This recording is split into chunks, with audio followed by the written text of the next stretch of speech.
বাসা থেকে বের হয়ে কি দেখছি আমি, বৃষ্টির পানি তলিয়ে গেছে রাস্তা। আয় হায়, সকালে তো এমন দেখি নাই। সকাল 7:30টায় যখন বের হয়েছিলাম বৃষ্টি ছিল, বাট পানি ছিল না। এখন এত বৃষ্টি, আমি কিন্তু দুপুর 1টা বাজে আবারও বের হয়েছি, দেখেন রাস্তা একদম তলিয়ে গেছে। মনে হয় যে রিসেন্ট কুমিল্লায় বন্যা হয়েছে, এমন পানি জমেছে দুপাশে।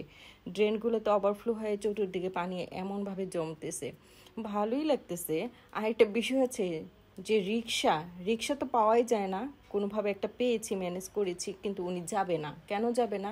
এই যে ব্যাটারি রিচার্জেবল যে রিক্সাগুলি, মিশুক রিক্সা, ওদের ব্যাটারিতে পানি জমলে, পানি লাগলে কিন্তু নষ্ট হয়ে যাওয়ার সম্ভাবনা থাকে। ওনারা ভয়ে পানিতে যেতে চায় না। কোনোভাবে রিক্সা মামাকে একটু রাজি করালাম যে চলেন, আমি আবার ব্যাক করব আপনার রিক্সা দিয়ে, আমার বেশিক্ষণ সময় লাগবে না।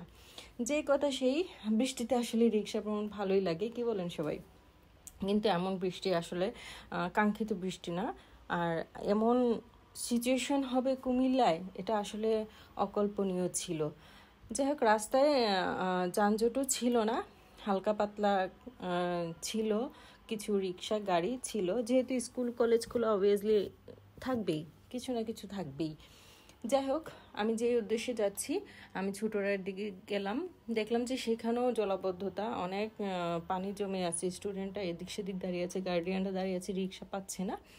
তো এর মাঝে রিক্সা মামা বলতেছে, আপা আমি হয়তো আবার আপনাকে নিয়ে যেতে পারবো না, কারণ আমার ব্যাটারিটা দুর্বল হয়ে যাচ্ছে, চার্জ কমে আসতেছে, মনে হয় পানি ঢুকছে, আমি কিভাবে যাব?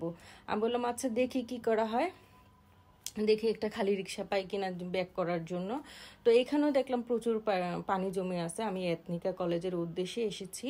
তো কলেজ গেটে নেমেই মামা বলতেছে আমি আর যেতে পারবো না, আপনি একটা রিক্সা দেখেন।